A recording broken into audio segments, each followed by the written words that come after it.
In this video I'm going to talk about some exploration changes that are coming up in the latest update, and my favorite one is displayed on the screen now, the ability to make bookmarks and name them whatever you want. As you can see, I've named mine DFS, just messing around, and you'll also notice now that the interface for outfitting has changed.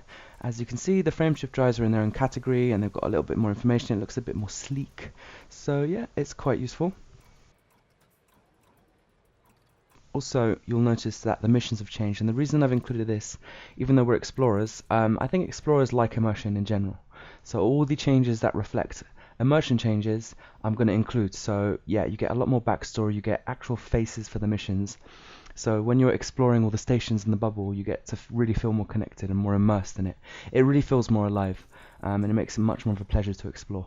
So that's quite fun, and also the way you accept and hand in missions is more sleek. Look at this, the way it changes here, it's very nice. That's a nice animation. You'll also notice there's a clear route button, as I'm showing now, and a create route button, which has always been there, obviously. There have been a few graphical changes, and I'll be going through some of them in the video as well. For example, you can now see a sheen on the water worlds here from the star. It's always been there, but it's now more exaggerated, and it really feels like, wow, that sun is burning some light off of that water world. It's beautiful. Also, the hyperspace, which explorers spend about a quarter of their time in, has changed a bit. You'll notice that it feels bigger, and yeah, there are some specific changes to it. As you can see, the planet's surfaces have changed even from quite high up. There's more contrast and they look a bit more rich and more detailed, and that's beautiful. It's really a pleasure to land on them.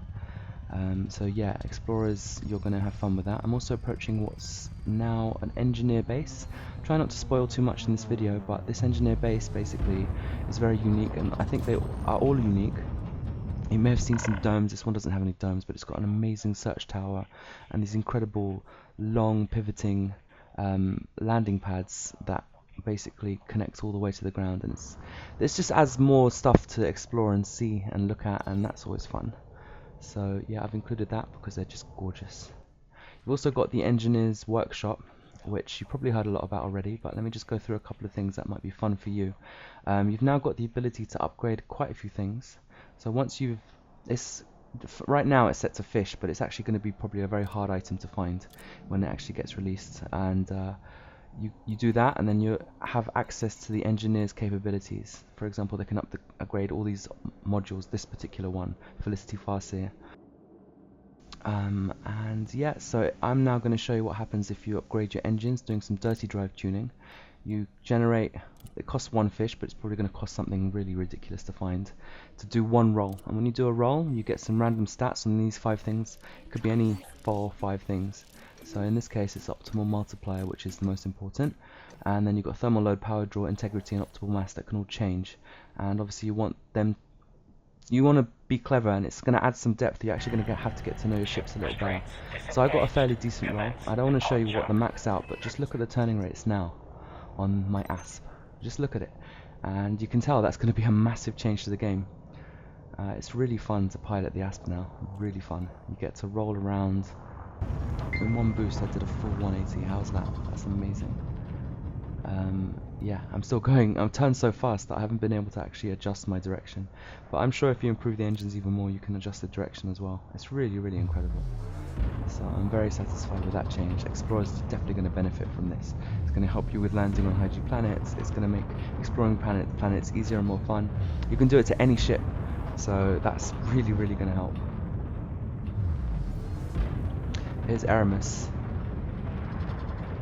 in an Imperial Eagle, and he's basically got up to like 600 meters per second as top speed, and he's really having fun in it. He's running around doing all kinds of maneuvers, and you can actually see just by watching him how fast he is. Just look how quickly he's covering that surface. It's just awesome, awesome, awesome. It's going to be really hard to get to that in the main game. In the beta, thankfully, they've given us like easy ways of doing it. And here's some footage of him flying through a canyon at top speed. That is going to be so much fun. I actually can't wait to do that in the Oculus Rift. And that is the kind of thing that explorers enjoy, because you get to actually do something with the planets you're looking at. Maybe fly through them at high speeds and come up with all kinds of games and things to do. Look at that flip he just did. Wow, really incredible. Also, you'll notice there's comms chatter this is another thing that explorers are going to enjoy because it adds Lake immersion. Delta Romeo Kilo. Be aware, weapon fire restrictions are in place in this And the sector. stations talk to you in whatever voice they have. Landing permission granted. Proceed to landing Really pad feels like they're talking to you. 45. 1,000 meters from touchdown. Epic. Really adds a whole bunch of immersion to this game. In fact, that's my favourite feature. I just love it. And you know, there's so many different announcers that are all going to have their own things to say. It makes the universe feel alive.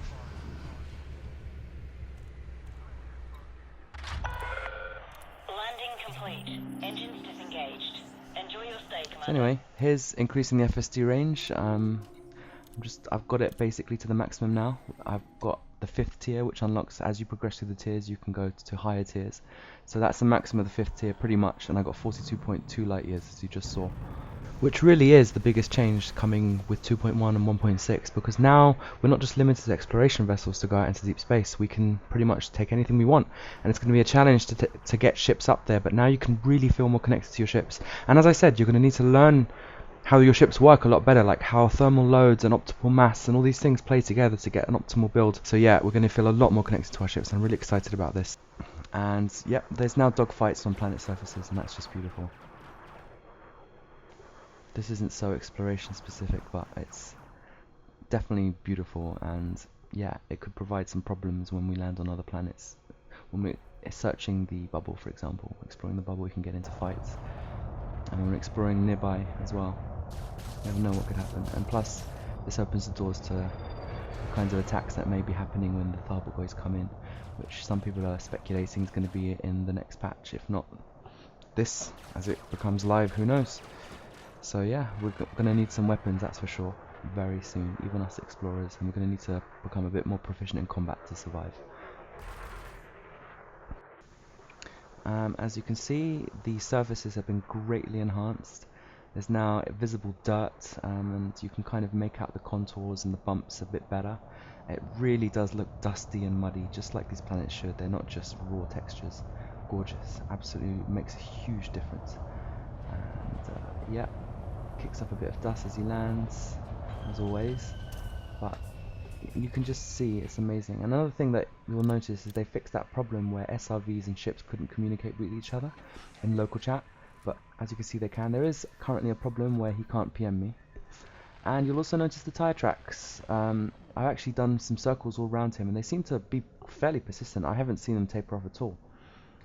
But generally speaking, driving around these planets, it's just so much more gorgeous now with these rocks and the shadows and everything. They've really fixed it. So there's a lot more immersion. And as you just saw, I bumped into Erimus and we both took some damage. So as I'm writing in the chat now, Galactic Tag Extreme. Got a whole bunch more extreme.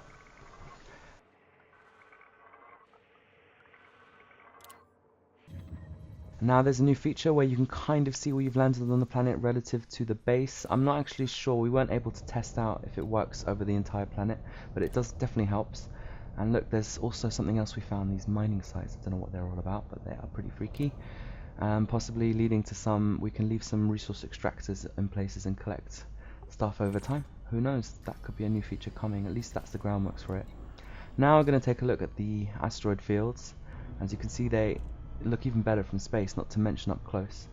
And yeah, the landing is still a bit glitchy, things popping in and out, but once you're in, oh my goodness, they just look so much better. Obsidian has covered this in some of his videos, and I'm going to link them in the description in case you haven't seen them. But look at that, you can see so much further it feels, and they're so much clearer. They don't become like a sprite in the distance, they really feel like they just go on forever. You'll also notice that you can now mine jump map materials, like jumponium materials, from lasers, from asteroids. So that's awesome. That even Horizons people, even non-Horizons people are going to be able to do that. So that's great.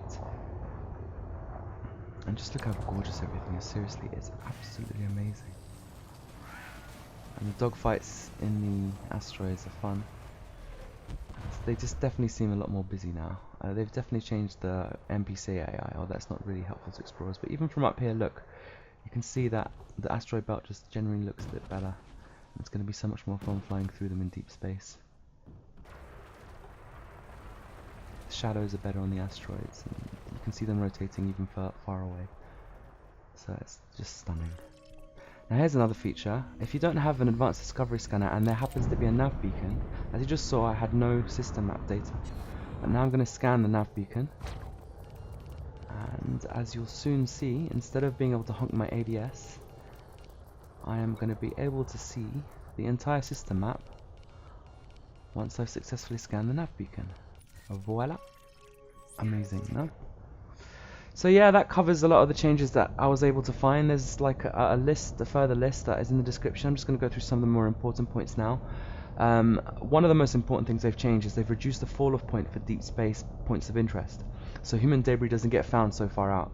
And as Obsidian Ant pointed out, that means you can find literally nothing further out, but they're probably going to change that. But it's so much more like in tune with immersion, in that you don't expect to find billions of crash sites on planets 60,000 light years away, like we did on Distant Worlds.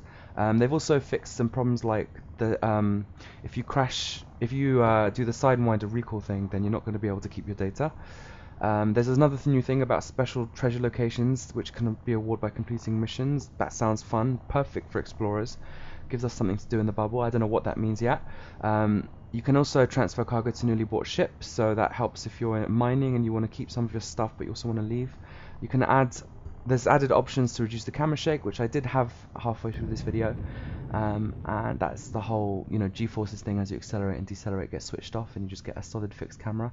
Selling your data does not allow you to select close on the menu.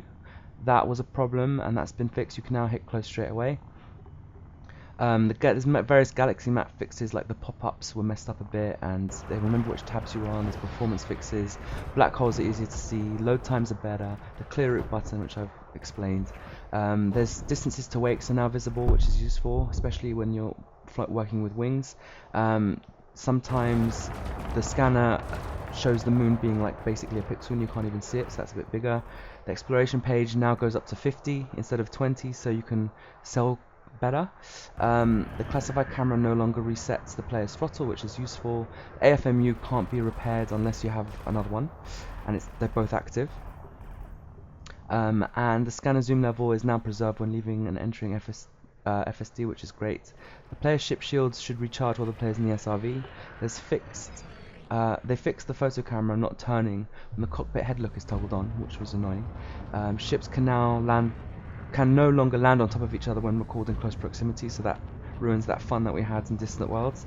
Holding the vertical thrust, that bug thing seems to have been fixed when you're trying to take off, and it's a little easier to land.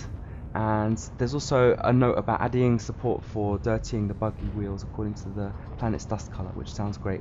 And there's a smaller modification to the SRV headlights, so the campfires aren't going to be so bleached out on the ground, unfortunately. We'll have to experiment with that, which I'm sure we will. The speed distance restrictions for dropping from Super Cruise now scale with how strong the local gravity influence is. That's a whole new mechanic. I don't even want to know what that's about. That sounds really crazy. But we're going to have to experiment and do some tests and scientific experiments on that. And also, the further from bodies, the easier it is to drop out. So that's not going to affect stations or points of interest that are in deep space, but it's going to make them easier to drop at, put it that way, but it's going to create some changes. As for graphical changes, some of the green components of the hot stars is going to be removed. They're going to be more blue and less green. They've reduced the maximum brightness from the stars so that not every system follows the full range. It's to stop dim stars from nearby like having a high albedo on planets. Whatever, you won't really notice that. The Europa line depths have been exaggerated for larger planets because it's hard to tell the difference, I guess, between large and small planets, given the way that Super Cruise speeds scale. And there's been various optimizations for planet surface rendering. I've covered some of them, but you can see some of them on the screen right now, especially with the colors. And they've added some new quality settings for bloom, and that annoying black strip artifact has been fixed on planets, and also there's a fix for an issue where planets were using the wrong lighting when rendering, so we're going to get more accurate lighting. And there's another note saying star rendering optimization, and I can't quite understand what that is, but that also sounds pretty cool. All in all, it's quite a few changes for explorers in the game, and yeah, it's going to be quite fun. Obviously nothing major, nothing massive. There's a few things that are going to really adjust the way exploration works. So explorers should be fairly excited, and I can tell you now, especially the features that change the feeling of life and vitality in the universe are going to be really, really handy, and they bring a lot more fun to the game and a lot more immersion. So anyway, can't wait for 2.1 and 1.6 to drop, and neither should you. So long, Space Cowboys.